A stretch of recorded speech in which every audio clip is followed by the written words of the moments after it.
Hola, buenos días. Qué bueno que están aquí reunidos un domingo más. Para mí es un gusto poder compartir con ustedes el día de hoy. Sabes, hay días que marcan un antes y un después. No sé si me puedes entender.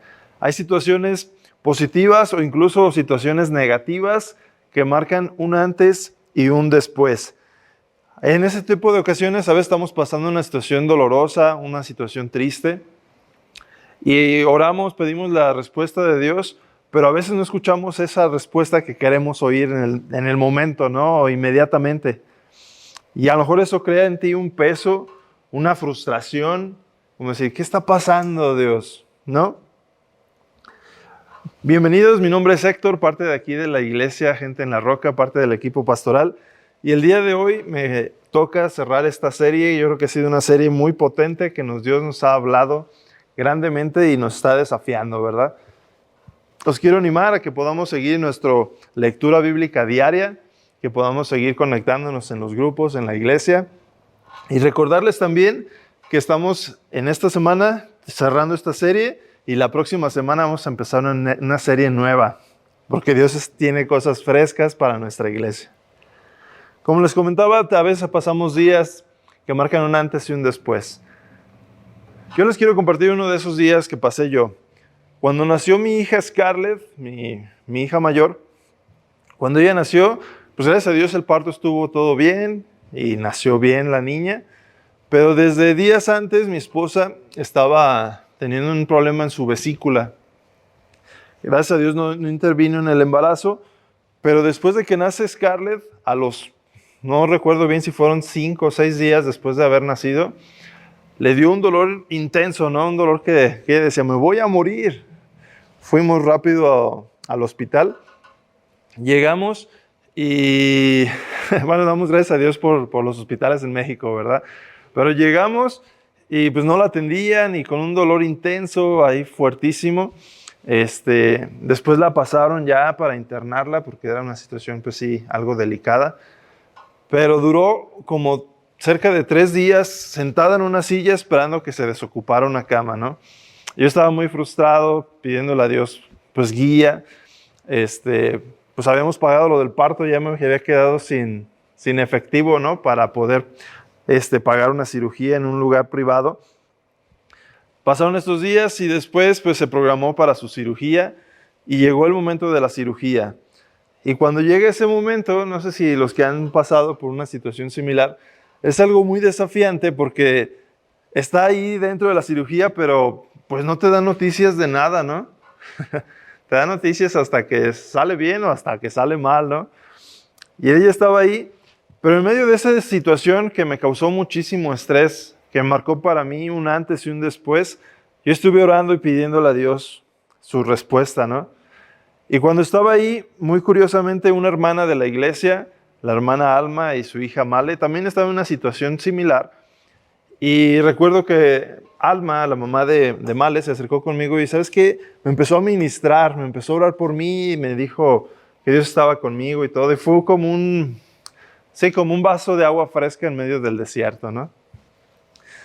Y muy curiosamente en el quirófano también estaba Male y Male le echaba porras a mi esposa, a Viri. Dios utilizó esa situación y en medio de eso pude ver la mano de Dios, su gracia, su amor, algo que a lo mejor yo no podía entender. Fue la primera vez que pasé una situación crítica, pero vi la mano de Dios. Recuerdo que yo iba a la casa y pues mi niña chiquitita, ¿no? 5 o 6 días, y yo la abrazaba y lloraba, ¿no? Mi esposa quería estar con ella, no podía darle pecho por el medicamento, etcétera. Bastantes cosas, pero Dios obró milagrosamente ahí. Marca un antes y un después. En esta serie estamos viendo acerca de Job. Job no solo tuvo una semana mala, ¿no? Él tuvo un colapso total de todo su mundo. Sus hijos murieron, todas sus propiedades fueron quemadas, destruidas, y también dice que tuvo una enfermedad física. Imagínate, ¿no? Job vivió el colapso total de su mundo. Pero en medio de los escombros, en medio de las cenizas, Job hizo algo asombroso, algo que me llama mucho la atención. En medio de una situación tan crítica, dice que levantó la vista y buscó a un redentor. En medio de su situación difícil, él buscó un abogado, alguien que lo defendiera, alguien que tomara su lugar. ¿Y sabes qué? Jesús es ese abogado. Hoy es domingo de Palmas y estamos celebrando cuando Jesús entró a Jerusalén, ¿no? En un pollino, en un burro pequeño. Todo Israel estaba esperando a que entrara Jesús y ellos tenían el enfoque y le decían, Hosana, Hosana al Rey. Hosana significa sálvame, sálvanos, Señor. Ellos estaban enfocados en que los iba a librar de Roma, de las injusticias que tenía el Imperio Romano sobre ellos. Pero ¿sabes algo? Job, siglos antes, como aprendimos con Pastor Nathan, fue uno de los libros que se escribieron casi a la par que Génesis. Siglos antes, Job estaba pidiendo, estaba a gritos exigiendo un rey que lo librara de la muerte y la injusticia. Hoy vamos a descubrir que la historia de Job no solo se trata de paciencia, sino se trata de que Dios nos ama y nos lleva algo directamente hacia la cruz. Así que hoy cerramos esta serie no enfocándonos en el dolor o en el día horrible, sino con un corazón lleno de esperanza, porque la historia de Job, como les digo, se trata de la esperanza y de ver cuánto Dios nos ama. Job no solo sufrió, suspiró por Jesús, aún sin siquiera saber su nombre. En medio de sus llagas, él clamó en Job 19:25, yo sé que mi Redentor vive. Hoy vamos a ver cómo ese anhelo de Job entró montado en un pollino, en un burro pequeño, a Jerusalén para hacerse cargo de tu dolor y de mi dolor. Así que quiero que podamos recordar esos días que marcan un antes y un después, ¿no? Esos días horribles que hemos tenido. Esos días tristes. Si Job pudo encontrar a Jesús mismo, a Cristo, en medio de las cenizas, en medio de la situación difícil, incluso proféticamente hablar de un Redentor, nosotros podemos encontrar a Dios mismo, a Jesús mismo, encontrarlo en la crisis que podemos estar pasando actualmente o que podemos pasar en un futuro. ¿Sí? Tu historia no termina en dolor porque el Redentor que Job esperaba, ¿qué crees? Ese Redentor ya llegó. Jesús es nuestro Redentor. Jesús es nuestro Redentor. Estuve estudiando un poquito más a fondo acerca de esta palabra Redentor y sobre todo en el contexto de Job. La palabra original es la palabra Goel en hebreo, Goel. Y estuve estudiando y esta palabra Goel significa o da a entender que es un pariente cercano que toma tu lugar para pagar una deuda. Toma tu lugar para pagar una deuda de esclavitud, toma tu deuda para pagar una situación de terrenos injustos o algo así. Toma tu lugar incluso sangre por sangre. Vemos un ejemplo claro de esta palabra Goel, un pariente cercano, casi siempre era el hermano mayor. En la historia de José, cuando vienen sus hermanos, cuando él está a cargo de Egipto, y que llegan todos sus hermanos junto con su hermano más pequeño, ¿no? Benjamín. Y él dice, ¿sabes qué? Se va a quedar Benjamín de esclavo. Y entra Judá. ¿Y qué dice Judá? ¿Sabes qué? Tómame a mí, que mi hermano se vaya, ¿no? Porque mi papá puede morir de tristeza. Ahí es un ejemplo de Goel, de un redentor. Como les comento, casi siempre era el hermano mayor de la familia el que era Goel. ¿Sí? Ahora, entendamos algo. Job dijo esto cuando estaba en cenizas, cuando estaba en la ruina total. Job dijo, yo sé que mi Redentor vive. Pero es muy curioso, como lo dice Job, es porque todos sus hijos, toda su descendencia ya había muerto, ¿no? O sea, no podía decir eso porque pues, ya había fallecido su hijo mayor. ¿Quién iba a ser su Goel, su pariente cercano? Pues Dios, Job dijo eso, mi Redentor vive, y como en esta frase, aunque mi familia me dejó y murió, Dios mismo será mi pariente para rescatarme. Es por eso tan importante esta frase. Dios mismo se va a hacer mi pariente para rescatarme, un pariente cercano. Juan 1:12 dice que nosotros tenemos el derecho de ser llamados hijos de Dios cuando reconocemos a Cristo en nuestro corazón, ¿no? Y también sabemos que Jesús es nuestro hermano mayor. Para mí eso fue algo sorprendente, algo revelador, que que Jesús tuvo y decidió entregarse como ese redentor, como ese Goel, y se hizo incluso familia de nosotros. Ahora imaginemos algo.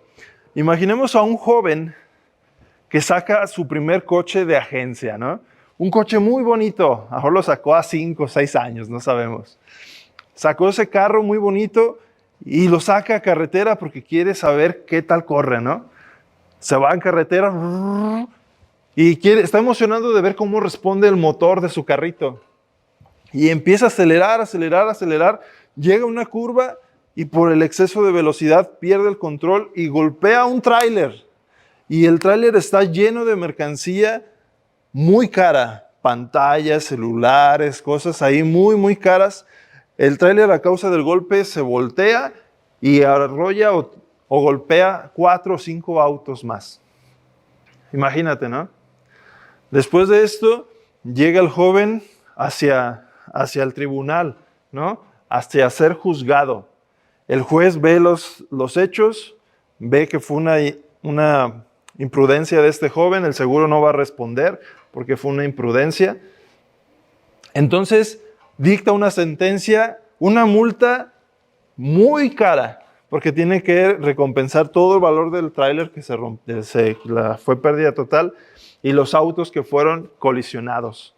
Una deuda que para que este joven la pudiera pagar, tiene que pasar 3 vidas de su sueldo que está ganando ahora, ¿no? Y aparte la mensualidad del carro. El juez dicta y ¡pum! Pega en el jurado con su martillo. Caso cerrado. Pero pasa algo muy curioso. El juez, cuando dicta la sentencia, se empieza a quitar la toga, deja su martillo, se baja del estrado, al lugar igual que el joven, entra al banquillo de los acusados, saca su chequera y escribe la cantidad total de la deuda. La entrega y lo paga, y el joven sale libre. Sale libre no porque sea inocente, sale libre porque la multa ya fue pagada. Esa multa ya no existe. Eso fue lo que hizo Jesús por ti y por mí. Teníamos una deuda que no podíamos pagar. Por más que nos portáramos bien, hiciéramos las cosas bien, no la podíamos pagar. Pero ahí es donde entra Jesús y su gracia, su misericordia, y nos hace libres. Y hacemos como una comparativa, ¿no? Cuando Jesús va entrando hacia Jerusalén en el pollino, es como este juez que se empieza a bajar del estrado. Él estaba con Dios, ¿no? Él estuvo dispuesto a bajarse e entrar en un burrito, ¿no? A Jerusalén. Se puso a la par de ti y de mí y estuvo dispuesto a entregarse. Después sabemos que dice que entró al juicio y Él recibió nuestro castigo y pagó en la cruz tus pecados y los míos. Job estaba sentado en cenizas, rascándose con un trozo de teja las heridas. Lo había perdido todo lo había perdido. Pero en ese momento de oscuridad total, soltó una de las frases más importantes, yo considero que de todo el libro, en medio de esa situación. Yo sé que mi Redentor vive. Job no dijo, yo creo que mi Redentor vive. Job no dijo, yo espero, yo quisiera que mi Redentor vive. Él dijo, yo sé, con una seguridad total, yo sé que mi Redentor vive. Su esperanza no estaba en recuperar su salud o recuperar sus bienes, sino estaba en que su rescatador estaba vivo, en que su Salvador estaba vivo. La definición de Redentor no es alguien que solo viene y te da un abrazo, que te dice, échale ganas, amigo. No, la definición de Redentor es alguien que paga tu deuda, paga el precio para sacarte de la cárcel. Significa que alguien toma tu lugar en el banquillo de los acusados para que puedas estar en libertad, como este joven que les expliqué. Jesús no entró a Jerusalén en el pollino, en el burrito, solo para ser un filósofo más, o un gran maestro, o alguien de influencia. No, Él entró a Jerusalén sabiendo que iba a comprar tu libertad y mi libertad por su sangre. Él estuvo dispuesto a bajarse como de ese juez, a bajarse de su trono, para entrar a pagar nuestra deuda que no podíamos pagar. Tal vez el día de hoy te sientes abrumado, te sientes presionado por todas las cosas que has vivido, las cosas que que has sentido culpa por consecuencia de tus errores, de tus decisiones. Pero escucha esto, no estás pagando solo.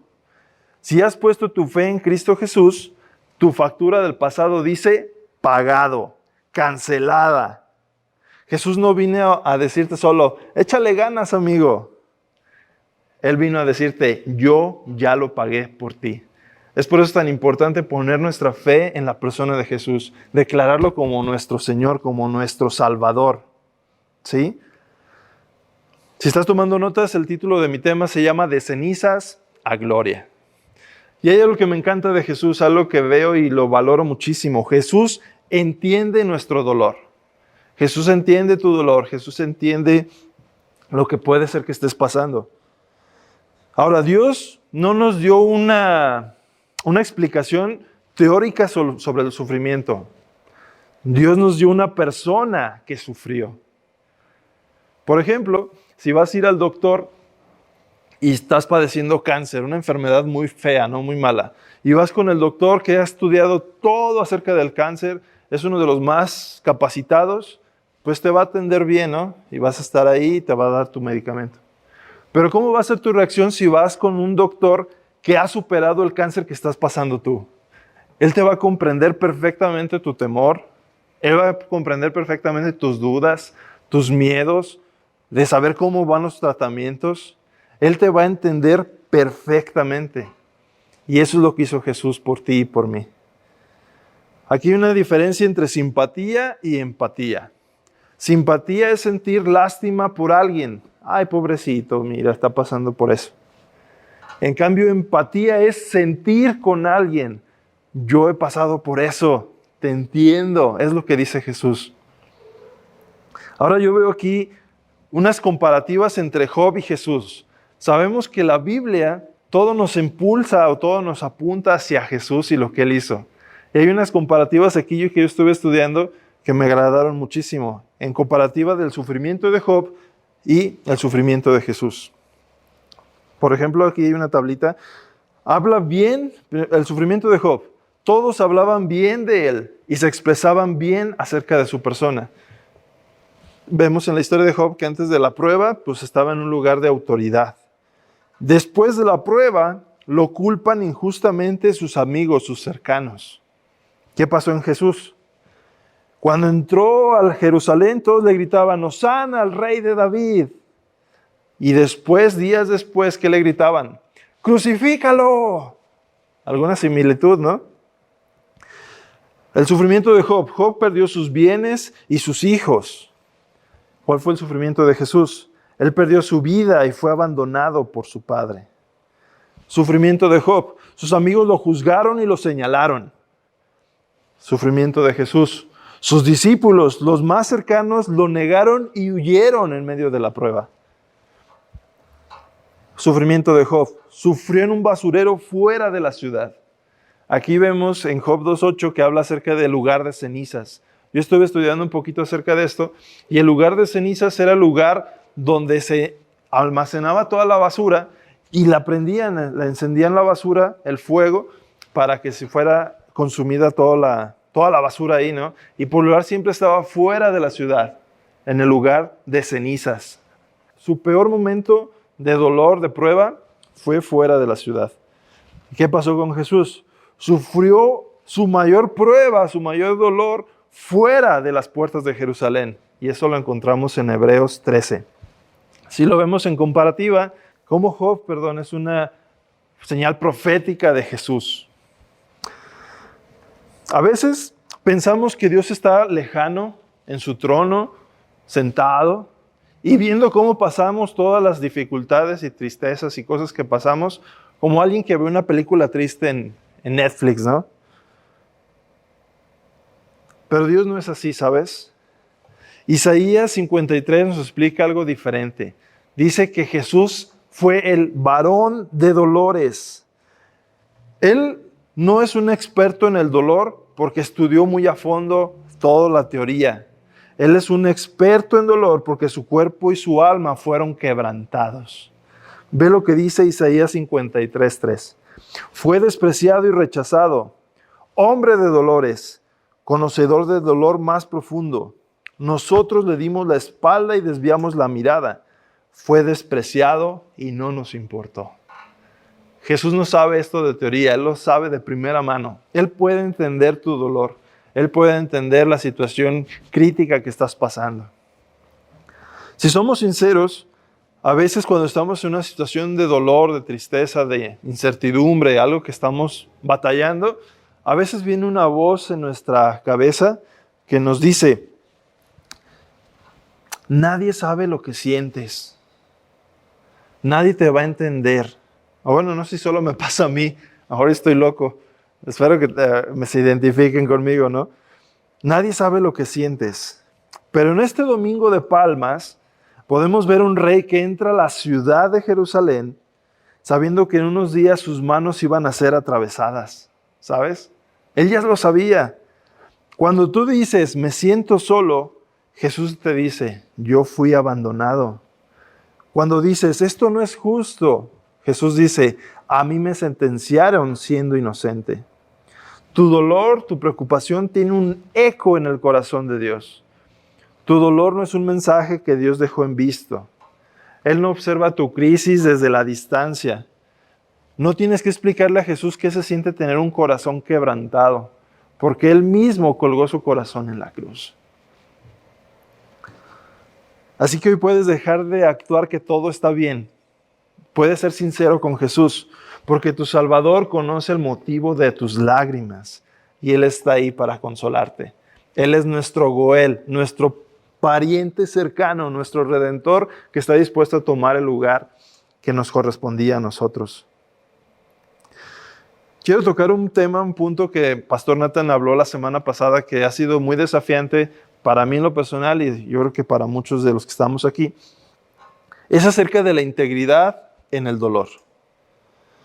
El dolor debe de ser como una refinería, no como una excusa. El dolor debe de causar algo positivo dentro de nosotros, no solo como una excusa. Como aprendimos la semana pasada, debemos aclarar que el sufrimiento no nos da permiso para pecar. El sufrir no nos da permiso para pecar. El dolor no cambia quién es Dios, sino revela quiénes somos nosotros. El dolor revela quiénes somos nosotros por dentro. Es como una esponja.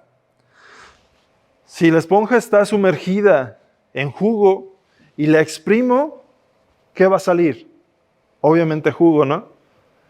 En cambio, si la exprimo y empieza a salir vinagre, es porque muestra lo que hay dentro. Así es el dolor en nosotros. El dolor es la situación que nos hace apretar, que nos hace sentir y decimos, es que estoy pasando esto por a causa de mi dolor. No, estás reaccionando así porque es lo que tienes dentro. En cambio, si te enfocas en la Biblia, aunque sea bueno o malo, negativo, la situación que estés pasando, te enfocas en buscar a Dios, en ser íntegro de corazón. Cuando llegue la situación difícil y te presione, tiene que salir lo positivo que Dios ha sembrado en nuestros corazones. La integridad no es la ausencia de llanto, es la presencia de fidelidad. Aunque me duela, aunque me sienta mal, yo voy a ser fiel en lo que yo me he comprometido con Dios. Job lloró, se cuestionó, pero nunca maldijo a Dios. Jesús incluso sudó sangre de tanto estrés, de tanta presión. Pero ¿qué dijo en ese momento? Hágase tu voluntad. En el mayor momento de crisis donde lo estaban apretando, ¿qué salió en su corazón? Hacer la voluntad de su Padre. Aquí podemos ver un contraste de carácter. Job perdió sus posesiones, sus hijos, su familia, pero no su posición ante Dios. Él siguió firme. Jesús perdió su ropa, su dignidad, incluso su sangre, pero no perdió su propósito. ¿Cuántos decimos amén? Si somos sinceros, nosotros a menudo pasamos un problema económico, una decepción amorosa, una situación de dolor y soltamos nuestra ética, soltamos nuestra fe, ¿no? Y nos vamos. Usamos el dolor como una licencia para pecar, como nos decía Pastor Nathan. Como estoy sufriendo, tengo derecho a ser amargado, a tratar mal a mis empleados, a convertirme o desquitarme, con los demás, buscar consuelo en el pecado. Pero Job nos enseña algo distinto. Sentado en la ceniza, en el lugar de mayor dolor, Job demostró que se puede tener el cuerpo roto, pero una alma intacta. El dolor explica nuestras lágrimas, pero no justifica nuestra desobediencia. Miremos el ejemplo de Jesús. Jesús, estando en la cruz, golpeado, escupido, sobajado, tenía todas las razones del mundo para maldecir a aquellos que lo estaban lastimando, a quienes lo clavaban en la cruz. Podía descender por ellos y destruirlos a todos.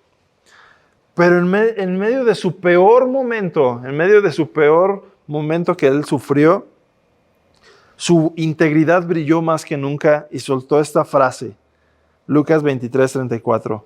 Padre, perdónalos porque no saben lo que hacen. Ahora, la integridad no es ser perfecto cuando todo va bien.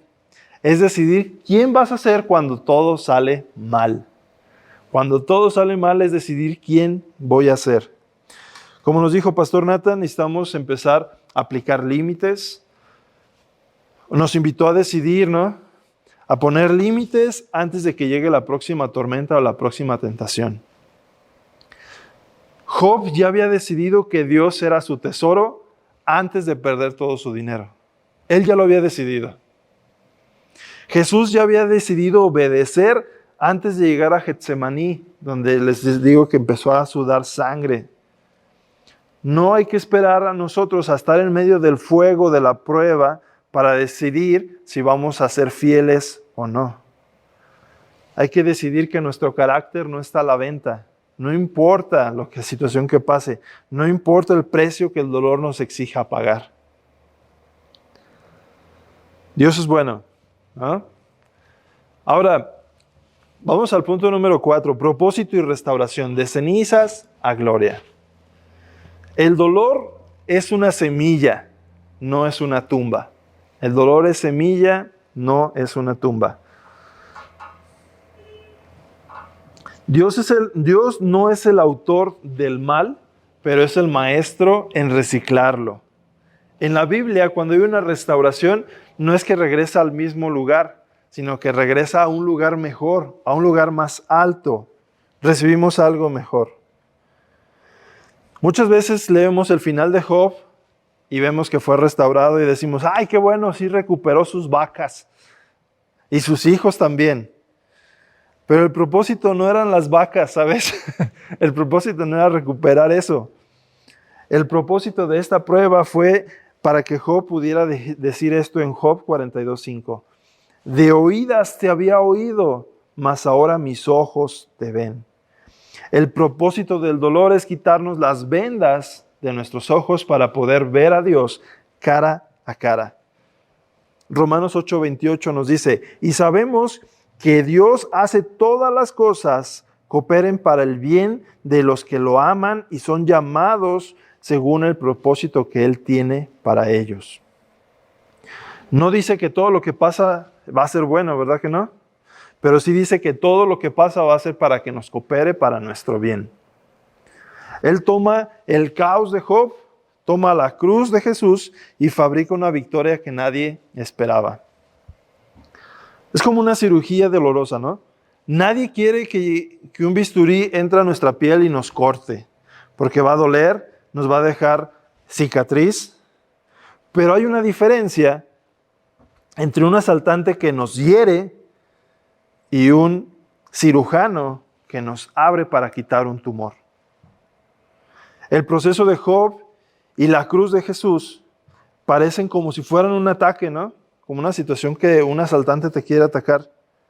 Pero en realidad era una cirugía divina para quitar el orgullo y entregarnos una salvación eterna. Ese es el proceso o el motivo del dolor. Si tu historia hoy se siente como un viernes de crucifixión o como el basurero de Job, un lugar de cenizas, recuerda esto. El domingo de resurrección está cerca, está en camino. Tu final no es la ceniza. Tu final es la gloria de Dios manifestada en tu restauración y en tu salvación. Esta semana estuve hablando con un amigo y lo entiendo y estoy consciente de eso, ¿no? Estamos a escasos pasos de que a lo mejor una situación que no podemos controlar, que no podemos dirigir, cambie completamente nuestra vida, ¿no?